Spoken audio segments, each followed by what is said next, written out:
Hey, y'all. So we are, if I can figure out where I'm supposed to be, there we are. So we are now looking at the revolutions of 1848. We've just finished the revolutions of 1830, and we've seen how the Polish Revolution, complete and utter failure, the French Revolution, July Revolution, not as successful, and the Belgian Revolution completely successful. Now we're going to look at the revolutions of 1848. We're going to break this into two videos. The first half will most likely be focused on the causes and the French one, and then we'll finish up with the arrest. So let's go and jump in. France, 1840s. This is actually a photograph of France, of Paris in 1840s. I just think it's a cool image. So you can kind of see modernity squeaking in, clearly an area that you might want to live. But unfortunately, during this time period, there's economic destabilization. All of the policies are really focused on heavy industry like rails. And what we're going to see is a lack of money, wages for the lower classes. In some ways, it's almost like the price revolution, if you remember that from previous. There's just not a lot of access to consumer spending, and it really leads to this depression. And Louis Philippe has shifted from a citizen king that we talked about in the last video to this bourgeois monarchy who absolutely is more worried about his stability and the bourgeois continuing to industrialize. Out of this, out of this chaos, a Parisian coalition of Republicans, liberals, and socialists begin to form. They're challenging the ideas, and the bourgeoisie, they're going to resist joining until Louis Philippe quashed the freedom of press, the freedom to assemble, which ultimately is going to spark this revolution. Once he turned against these enlightened ideas of the charter, the bourgeoisie said no longer. Louis Philippe has marginalized all these groups, and you have this revolution. Louis Philippe quickly is going to lose this one. The French Revolution of 1848 is all about their barricades. Once the revolutionary forces build these barricades, the actual French army will ultimately join the revolutionaries because they realize there's nothing to fight for. And this is going to cause Louis Philippe to flee to England. As he fled to England, there is a power vacuum. What's going to happen? Are we going to have a new monarchy? No, we're not going to.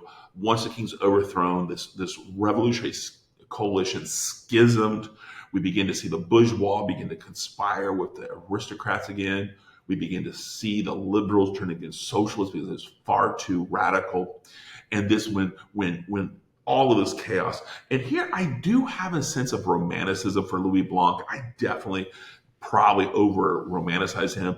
But Louis Blanc becomes the provisional leader of this government, and he allows the Constituent Assembly to do their job. So instead of the Constituent Assembly having to govern France, you're going to be able to write the Constitution because Louis Blanc takes power, and then he utilizes his workshops to really create that socialist idea. He believed that if the people had the right to work, there would be a sense of stability. Unfortunately, his workshops were only created for 10,000 workers, and 120,000 showed up, which exasperated that schism, a fear of what might happen. And that leads us to this conservative constituent assembly. I do hope you've taken time to your power map. I really think it's important to see that over half of the representatives of this assembly are going to be conservative. They're going to be from the old aristocrat, maybe the old church. They're going to form a large bloc in which even the peasants supported because the peasants feared revolutionary change. They didn't want another 1789, 1792 occur. So there's a dramatic shift to the right. The bourgeoisie clearly shifts that way. As the conservative members are negotiating with the moderates, these radicals group, and they may also be living on the romanticism of the sans-culottes. They storm the Constituent Assembly. There's this big romantic moment in which you see painted here. They're feeling like they're going to take power. Unfortunately for them, the army was having none of it. They came in and crushed them. And instead of this radical republic that was going to create an egalitarian utopia, the Second French Republic is going to be created to pander to the conservative forces. They're going to crush the Parisians. Many of the radicals are going to be disbanded. They're going to force many of the radicals into the countryside to dissipate any revolutionary activity. And clearly, this is a big victory for the conservatives. And as you've power mapped already, you already know who's the first and only president. It's Louis Napoleon.